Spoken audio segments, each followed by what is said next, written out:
Dengan nama Allah yang Maha Luas dan kekal belas kasih-Nya kepada orang mukmin, lagi Maha Penyayang kepada semua makhluk-Nya.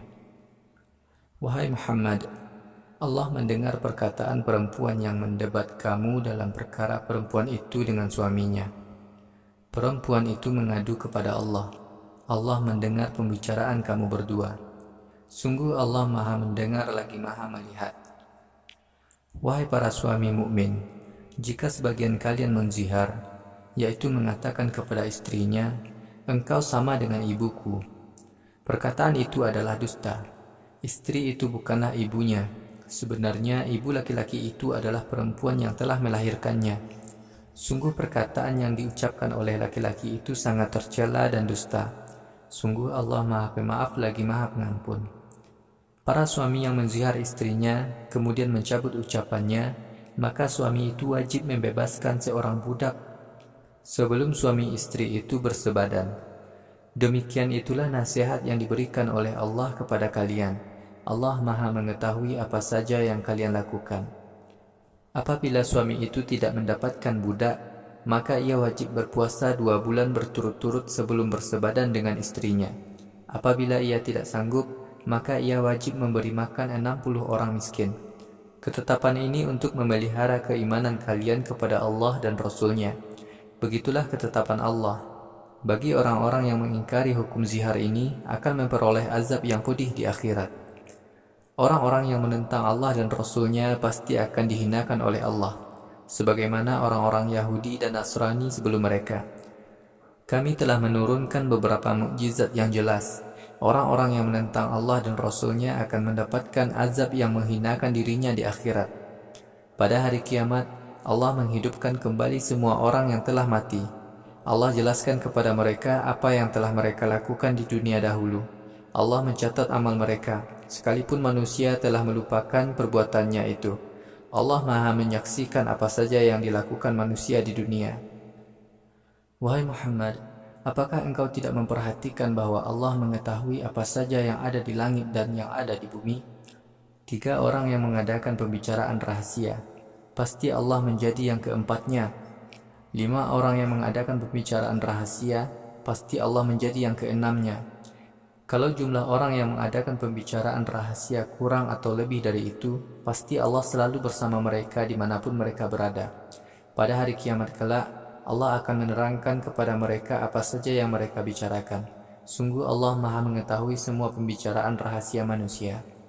Wahai Muhammad, apakah engkau tidak memperhatikan orang-orang yang dilarang mengadakan pembicaraan rahasia, tetapi mereka tetap melakukan perbuatan yang dilarang itu? Mereka berbicara rahasia untuk menggunjing, membicarakan permusuhan dan durhaka kepada Rasulullah. Wahai Muhammad, bila orang-orang munafik datang kepadamu, mereka menyampaikan salam dengan ucapan yang tidak diajarkan Allah untuk menghormati kamu.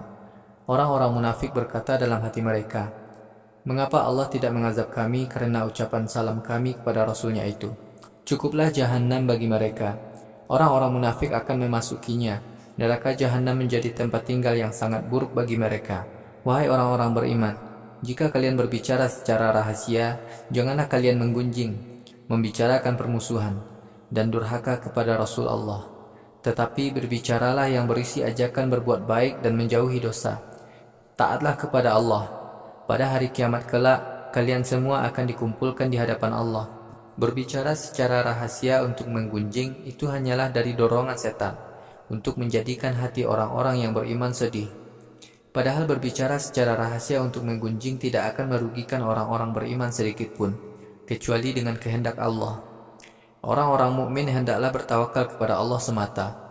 Wahai orang-orang beriman, apabila kalian diminta untuk melonggarkan tempat-tempat duduk kalian dalam pertemuan, maka longgarkanlah. Sebab Allah akan menjadikan kalian merasa lapang dalam pertemuan itu. Apabila kalian diminta untuk berdiri guna memberi kelonggaran kepada orang lain, maka berdirilah, sebab Allah akan melebihkan orang-orang mukmin dan orang-orang yang diberi ilmu di antara kalian beberapa derajat. Allah mengetahui semua perbuatan kalian. Wahai orang-orang beriman, apabila kalian akan berbicara secara khusus dengan Rasul, sebelum kalian bicara, hendaklah kalian mengeluarkan sedekah terlebih dahulu. Demikian itu lebih baik bagi kalian dan lebih membersihkan hati kalian. Jika kalian tidak mempunyai sesuatu untuk bersedekah, tidak berdosa. Sungguh Allah Maha Pengampun lagi Maha Penyayang kepada semua makhluknya. Wahai orang-orang beriman, apakah kalian keberatan mengeluarkan sedekah sebelum kalian berbicara secara khusus dengan Rasul karena takut miskin? Bila kalian tidak melaksanakan perintah ini, sedangkan Allah menjamin untuk mengampuni kalian. Sebagai gantinya, peliharalah salat wajib yang 5. Keluarkanlah zakat serta taatlah kepada Allah dan Rasul-Nya. Allah mengetahui apa saja yang kalian lakukan. Wahai Muhammad, apakah kamu tidak memperhatikan orang-orang munafik yang menjadikan kaum Yahudi dan Nasrani sebagai teman, padahal Allah murka kepada mereka? Orang-orang yang menjadikan kaum Yahudi dan Nasrani sebagai teman bukanlah termasuk golongan kalian dan juga bukan termasuk golongan mereka. Orang-orang semacam itu bersumpah dengan penuh kebohongan dan mereka menyadari kebohongan itu. Allah menyiapkan azab akhirat yang sangat pedih bagi mereka. Sungguh sangat buruk apa yang mereka lakukan itu. Orang-orang yang menjadikan kaum Yahudi dan Nasrani sebagai teman telah menjadikan sumpah-sumpah mereka sebagai sarana menipu dan menghalangi orang-orang mukmin dari jalan Allah. Kelak pada hari kiamat, mereka akan memperoleh azab yang menghinakan. Harta dan anak-anak kaum munafik tidak berguna sedikit pun untuk menyelamatkan mereka dari azab Allah di akhirat kelak. Orang-orang yang menjadikan kaum Yahudi dan Nasrani sebagai teman adalah penghuni neraka. Mereka akan kekal di dalamnya. Pada hari kiamat, Allah menghidupkan kembali kaum munafik. Pada hari kiamat, kaum munafik bersumpah di hadapan Allah sebagaimana mereka di dunia bersumpah di hadapan kalian. Kaum munafik mengira bahwa sumpah mereka bermanfaat bagi mereka di hadapan Allah. Wahai orang-orang mukmin, ketahuilah bahwa orang-orang munafik yang berteman dengan kaum Yahudi dan Nasrani adalah pendusta. Setan telah memalingkan kaum munafik dan menjadikan mereka lupa untuk mengingat Allah. Orang-orang munafik yang berteman dengan kaum Yahudi dan Nasrani adalah golongan setan. Ketahuilah sungguh golongan setan itu akan selalu rugi. Sungguh orang-orang yang menentang agama Allah dan Rasul-Nya, kelak mereka itu akan hidup hina di akhirat. Allah telah menetapkan, aku dan para Rasulku pasti menang. Allah Maha Kuat lagi Maha Perkasa menghancurkan musuh-musuhnya. Wahai Muhammad, engkau tidak akan menemukan suatu kaum yang beriman kepada Allah dan hari akhirat mencintai orang-orang yang menentang Allah dan Rasul-Nya. Sekalipun orang-orang yang menentang Allah dan Rasul-Nya itu adalah bapak-bapak mereka, anak-anak mereka, saudara-saudara mereka, atau keluarga besar mereka. Orang-orang yang tidak mau berteman dengan musuh-musuh Allah dan Rasul-Nya adalah orang-orang yang hatinya telah Allah ikat dengan iman. Allah kuatkan mereka dengan ruh dari sisinya. Mereka akan dimasukkan ke dalam surga. Surga itu di bawahnya mengalir sungai-sungai. Mereka kekal di dalamnya. Allah meridhoi mereka dan mereka pun ridho kepadanya. Mereka itu adalah kekasih Allah. Wahai Muhammad, ketahuilah bahwa kekasih Allah itu pasti menang.